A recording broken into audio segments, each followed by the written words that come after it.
Welcome to business smoker. मेरा नाम अभिषेक है और आज की बिजनेस न्यूज में हम जानेंगे, फिर हम बात करेंगे इंडिया के नए कॉपर रूल के बारे में, जिससे पूरी कॉपर इंडस्ट्री में एक बड़ा बदलाव हो सकता है और जो भी वायरिंग की इंडस्ट्री है उन सब में बड़ा बदलाव हो सकता है। हम सेल इंडस्ट्रीज की भी बात करेंगे और रिटेल इन्फ्लेशन के साथ साथ फूड इन्फ्लेशन की भी बात करेंगे। फिर हम बात करेंगे टाटा स्टील की और HCL टेक्नोलॉजीज की। तो चलिए आज की बिजनेस न्यूज शुरू करते हैं। सबसे पहली बिजनेस न्यूज है ईज माई ट्रिप की। ईज माई ट्रिप के को फाउंडर प्रशांत पिट्टी ने बेंगलुरु के ट्रैफिक जैम्स को सॉल्व करने के लिए 1 करोड़ रुपए इन्वेस्टमेंट करने का अनाउंसमेंट किया है। उनका प्लान है कि गूगल मैप्स और AI की हेल्प से सिटी के चोक पॉइंट्स आइडेंटिफाई किया जाए। उन्होंने कहा कि गूगल का रोड मैनेजमेंट इनसाइट अप्रैल 2025 से ही अवेलेबल है, जिसे एग्जैक्ट जैम टाइमिंग और जगह मिल सकती है। तो इसका यूज करके वो उन पॉइंट्स को फाइंड आउट करेंगे जहां पे सबसे ज्यादा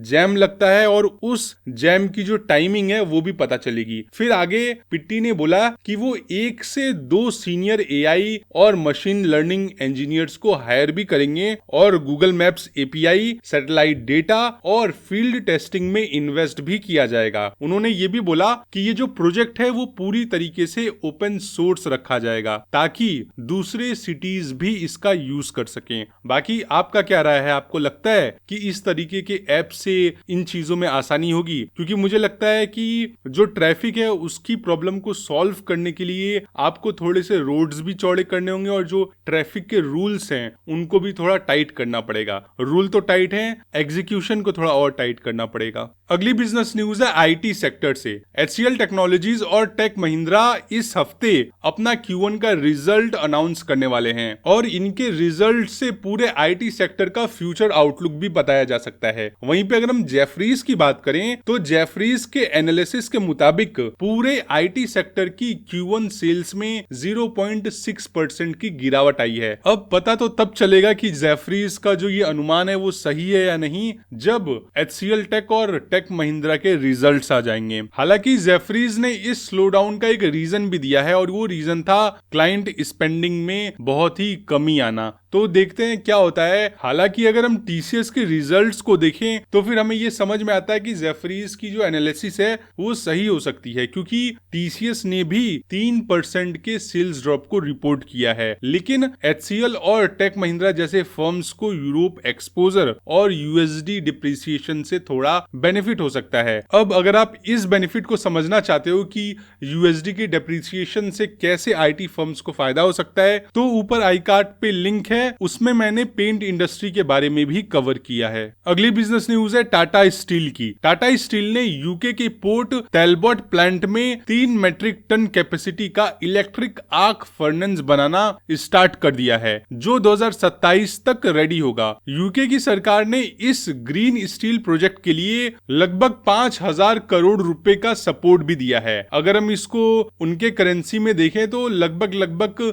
500 मिलियन ब्रिटिश पाउंड के आसपास है और इससे 90% तक का कार्बन इमिशन घटेगा और ये बहुत बड़ी बात है। और सबसे अच्छी चीज तो ये है कि इस प्रोजेक्ट की वजह से 5,000 जॉब सिक्योर होंगी, लेकिन 2,500 जॉब्स इंपैक्ट भी हो सकती हैं due to blast furnace closure. और बुरी बात ये है कि ये जो 5,000 जॉब्स हैं वो यूके के लोगों को मिलेंगी। हालांकि इस पूरे प्रोजेक्ट पे टाटा ग्रुप ने इसको यूके में सस्टेनेबल मैन्युफैक्चरिंग की एक नई शुरुआत बताई है और नई शुरुआत है भी, क्योंकि 90% तक कार्बन एमिशन कम कर लेना ये अपने आप में ही बहुत बड़ी बात है। अगली बिजनेस न्यूज है रिटेल इन्फ्लेशन की। जून 2025 में इंडिया की जो रिटेल इन्फ्लेशन है वो सिर्फ 2.10% ही रही, जो 2019 के बाद का सबसे लोएस्ट लेवल है। वहीं पे अगर हम फूड इन्फ्लेशन की बात करें तो वो भी -1.06% आया, यानी कि खाने के दाम कम हुए, जैसे सब्जी, दाल, दूध, चीनी, ये सभी जो भी आइटम्स थे वो सस्ते हुए हैं। और इससे हमें एक चीज और पता चलता है कि अब RBI के लिए इंटरेस्ट रेट कट करने का रास्ता खुल सकता है। वहीं पे अगर हम एक्सपर्ट्स की बात करें तो एक्सपर्ट्स को तो ये लगता है कि RBI अक्टूबर तक रेपो रेट 25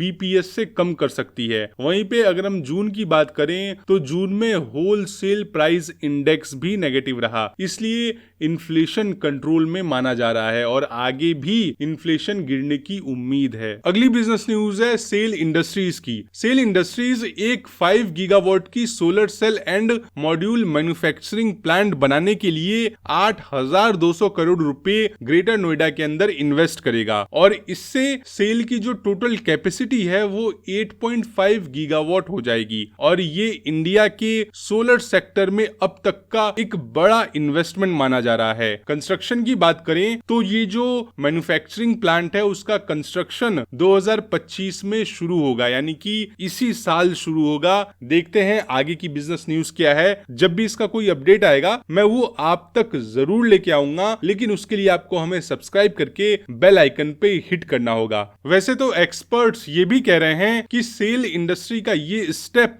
इंडिया की make in India solar policy से जुड़ता है, जिसमें जून 2026 के बाद सिर्फ डोमेस्टिक सोलर सेल्स ही गवर्नमेंट प्रोजेक्ट्स में यूज होंगे। इससे चाइना से इंपोर्ट की डिपेंडेंसी भी कम होगी। अगली बिजनेस न्यूज है कॉपर इंडस्ट्री से रिलेटेड और ये बिजनेस न्यूज हिंडाल्को इंडस्ट्रीज और हिंदुस्तान कॉपर के जो शेयर होल्डर्स हैं उनके लिए बहुत ही इंपॉर्टेंट है, क्योंकि इंडिया ने कॉपर कैथोड इंपोर्ट्स पर नए क्वालिटी रूल्स लगाए हैं, जिससे फॉरेन सप्लायर्स को BIS यानी कि ब्यूरो ऑफ इंडियन स्टैंडर्ड से लाइसेंस लेना पड़ता है। और इस नए रूल के कारण बॉम्बे मेटल एक्सचेंज का कहना है कि इससे इंपोर्ट कम हो जाएगा और जो डाउन स्ट्रीम इंडस्ट्रीज हैं उनको शॉर्टेज का भी सामना करना पड़ सकता है। अभी ये सारी चीजें मैं थोड़ी सी और डिटेल में भी बताऊंगा, बट डर ये है कि जो चाइनीज सप्लायर हैं वो हाई कॉम्प्लायंसेस के कारण मार्केट छोड़ भी सकते हैं और अगर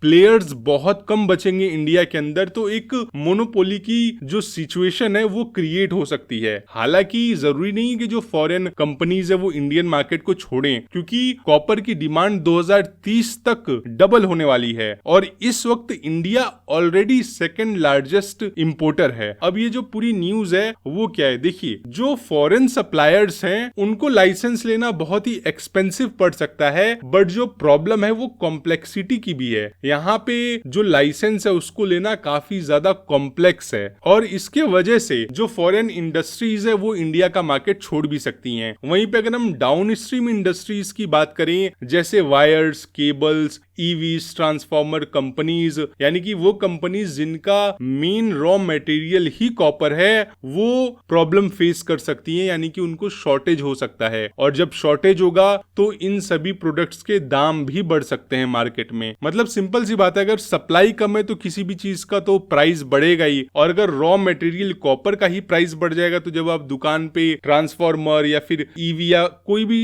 सिंपल सा तार ले लो वो भी लेने जाओगे तो आपको कॉस्टली पड़ेगा। और इसी के साथ लेता हूं मैं आपसे अलविदा। Bye bye, take care, Vande Mataram. और हाँ, अगर आपने वीडियो यहां तक देख ली है तो लाइक करना बिल्कुल न भूलें। कोई भी फीडबैक है या सजेशन है तो वो आप हमें कमेंट सेक्शन में जरूर दीजिए और अगर आप चाहते हैं आपको ऐसी ही डेली बिजनेस न्यूज मिलती रहे तो हमें सब्सक्राइब करके बेल आइकन पे हिट करना बिल्कुल न भूलें। और कल फिर से हम लोग इसी टाइम पे मिलते हैं, तब तक के लिए आप अपना और अपनी फैमिली का ख्याल रखिएगा।